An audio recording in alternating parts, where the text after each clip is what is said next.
All right, guys, today we're going to do The Defenders Volume 2, issue number 11. So, yeah, there's only one issue left, and we're going to dive right in because, well, it's just one, one issue left. Anyway, so finally we go to Atlantis, and Namor got his wish because, well, of the curse. He's been always yanked away when he tried to take the throne because Attuma, is it? Or Attuma? I'm not sure how you say that correctly. Where's my resolution? Here we go.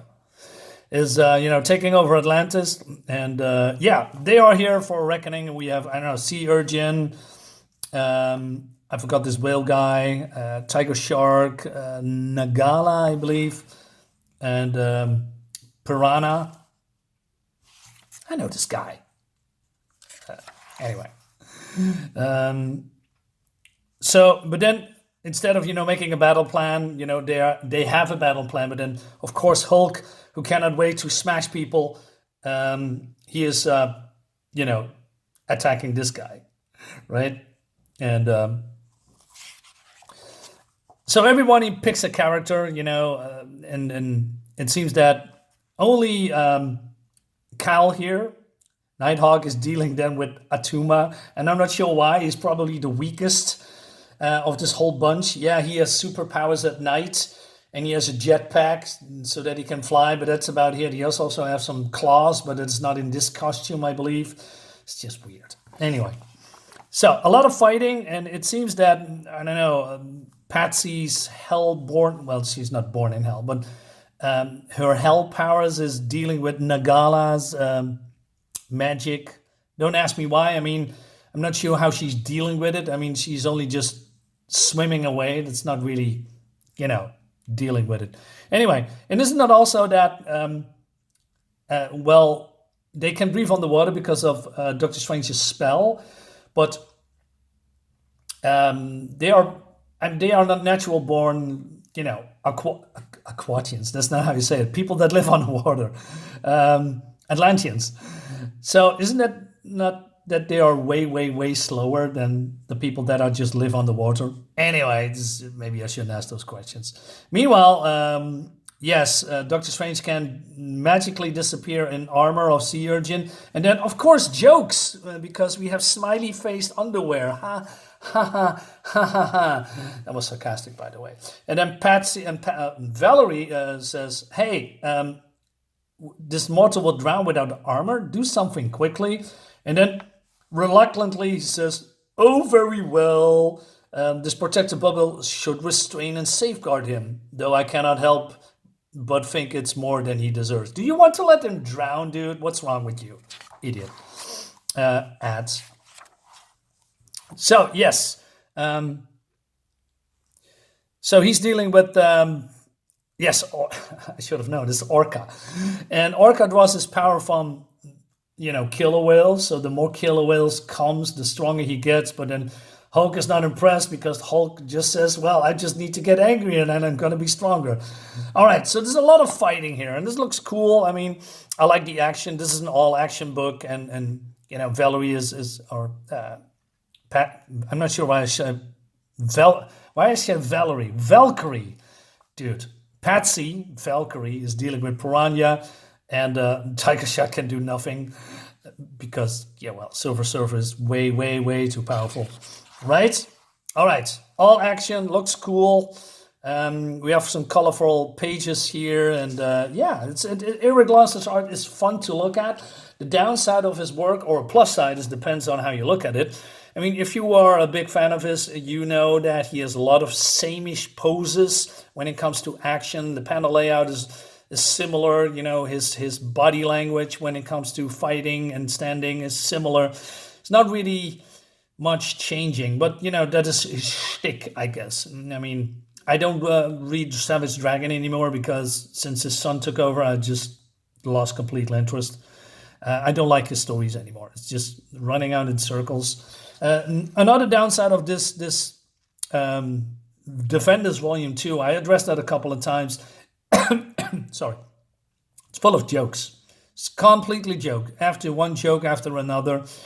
And I mean, I don't mind some jokey here and there, but, compared to Volume 1, which was more serious, this is more hey guys, look how silly we are, right? And then we have some silly banter and some silly Billy goofy stuff like, oh no, I'm in trouble, right? Yeah, stuff like this. This is not what you see in volume one. It's way more serious. Anyway, so Nagala captures her and wants to know what the deal is with her powers, and she wants to kill him. But then Doctor Strange comes, right?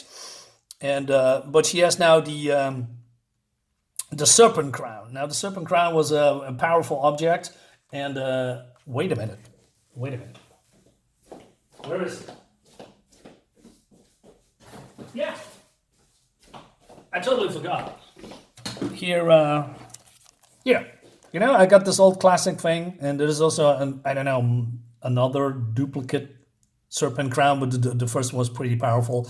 And it was a whole story around it. Not with this, but you know, Atlantean stories with the serpent crown and then the serpent god set. It was pretty fun.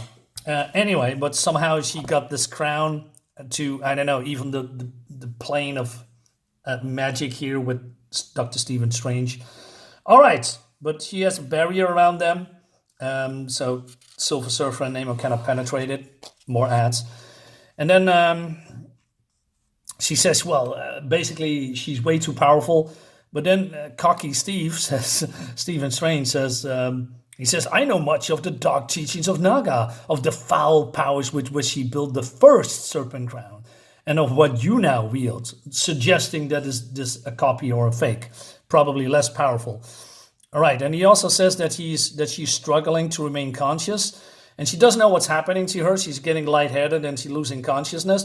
Now, what happened is that Silver Surfer used his, I don't know, cosmic power to rob the water of the oxygen, and then thus defeating her. So basically, Stephen Strange was cheating, I guess. I know it's teamwork, but still, right? He's always boasting that he's the greatest sorcerer of all time.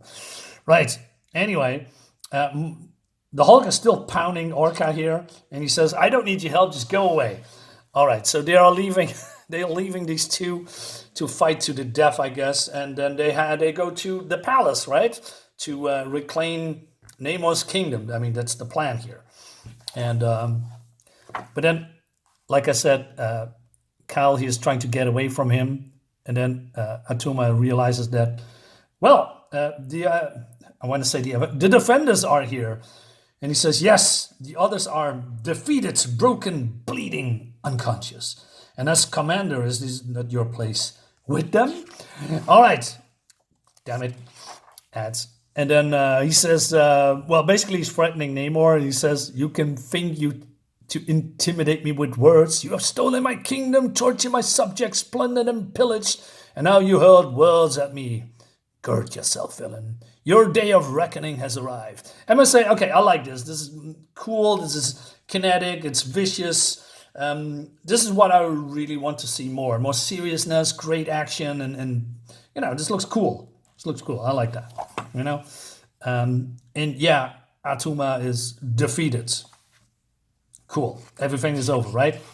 So, there's everybody's free now, and we have Namorita's cousin. But Namor realizes that he is still under the influence of the curse. So there is a danger that he could, when Atlantis is in imminent danger, they could have been yanked away to another place, and then everything starts over again because Atlantis is now open for attack by his enemies, right?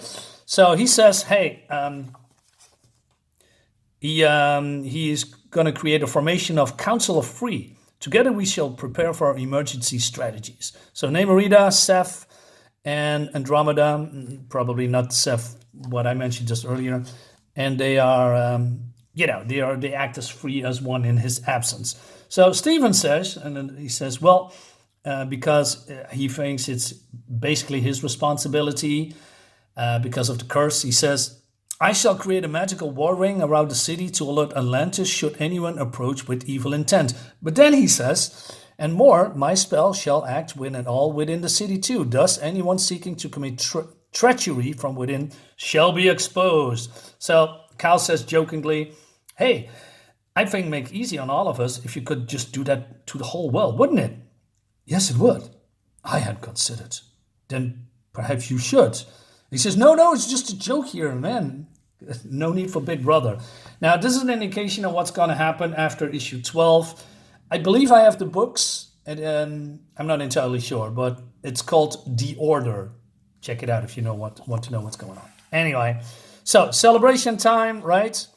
And yeah, basically this. So they are having a feast, and they don't want to talk about the curse anymore, but having a have a celebration. I don't know how people try to eat here. I mean, it's basically wet food, right? Because it's on the water. How does it taste? Anyway, so the end is more like the Hulk is still pounding on Orca. Well, there's more killer whales coming, and he says, "Can we just please call it a draw?"